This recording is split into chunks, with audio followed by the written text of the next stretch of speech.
जैसे ही ये घोषणा हुई कि इजराइल नामक एक देश बन गया है, तुरंत इसके आसपास के जितने भी मुस्लिम कंट्रीज हैं, फिर चाहे ये इजिप्ट हो, चाहे सऊदी अरेबिया हो, चाहे सीरिया हो, ये सब देश एक साथ मिलकर, अरब के जितने भी देश थे, उन सब ने इजराइल पर हमला बोल दिया।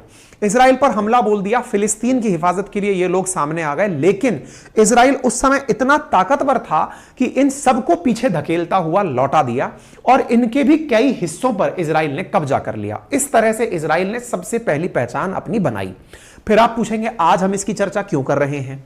हमने कहा देखिए, उस संकट के बाद से ये सब अरब देश जो हैं वो डर डरा के बैठ गए। इजराइल स्वतंत्र अस्तित्व प्राप्त कर लिया, इसे एक देश का दर्जा मिल गया।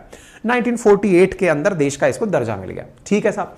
अब जो ये गाजा पट्टी आपको दिख रही है, अब देखिए जिन लोगों का देश छिना था वो गाजा पट्टी में थे और वेस्ट बैंक में थे। ये लोग अपने देश को वापस प्राप्त करना चाहते थे। ठीक है। अब गाजा पट्टी को जब ये लोग अपना देश नहीं मानकर पूरी जगह को प्राप्त करना चाहते थे, तो यहां पर पैलेस्टाइनियन लिबरेशन ऑर्गेनाइजेशन पीएलओ के नाम से एक संगठन बनना शुरू हुआ। इजरायलियों को लगा कि दुनिया के सेंटिमेंट्स, भाई हमने एक बार के लिए यह जगह प्राप्त कर ली, लेकिन अभी भी दुनिया के जो सेंटिमेंट्स हैं वो कहीं ना कहीं फिलिस्तीनियों के साथ हैं कि हमने उनकी जगह ली है। ठीक है। ऐसी स्थिति में इजराइल ने एक बहुत बड़ी भूल करी, जिसे कि एक तरह से समझ लीजिए कि उनकी बहुत बड़ी भूल, जिसका आज हम चर्चा करने जा रहे हैं। क्या भूल करी?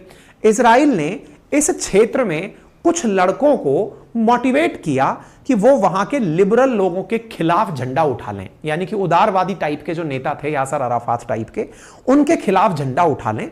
वो लड़के जो पहले गाजा पट्टी में थे, फिलिस्तीनी थे, उन्होंने नेताओं के, अपने ही नेताओं के खिलाफ झंडे उठा लिए।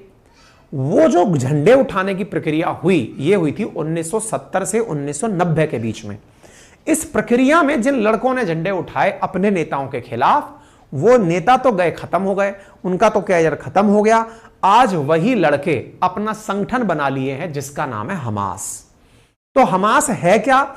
हमास असल में इजराइल द्वारा पैदा किया गया एक जिन्न है, जो इजराइल ने ही घिस घिस कर को पहले उसको बाहर निकाला, अब वही आकर इन्हें मारने वापस आ रहा है। यह बिल्कुल वैसे ही हुआ जैसे कभी अफगानिस्तान पर सोवियत रूस का कब्जा हुआ था।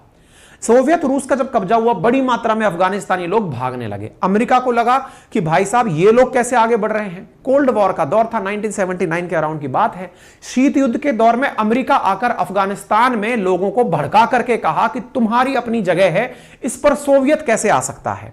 भड़का करके अमेरिका ने वहां पर अल-कायदा, वहां पर तालिबान, इस तरह के आतंकी संगठनों को ट्रेनिंग दिलवाना शुरू किया। हालांकि अल-कायदा का ओरिजिन मतलब मानते हैं सऊदी के मध्य से भी होता है, लेकिन आतंक की जो शुरुआत अफगानिस्तान में हुई वो अमेरिका की देन थी। लेकिन सोवियत रूस तो स्मार्टली वहां से बाहर हो लिया और अफगानिस्तान के अंदर वही आतंकी संगठन जब अपना कोई दुश्मन नहीं पाए तो वो जाकर अपने ही आका पर बम फोड़ आए, और जब अपने ही आका पर बम फूटा तो वही प्रक्रिया आगे चल करके आतंकी संगठनों के लिए एक बड़ी चुनौती बनकर सामने आ गई। अमेरिका फिर उनको खात्मा करने के लिए चला आया। वैसा ही हमास ने किया। हमास का आज इजराइल पर जो हमला है, ये अपनी ही टैक्टिक्स को जानते हुए हमास के लड़ाके हैं।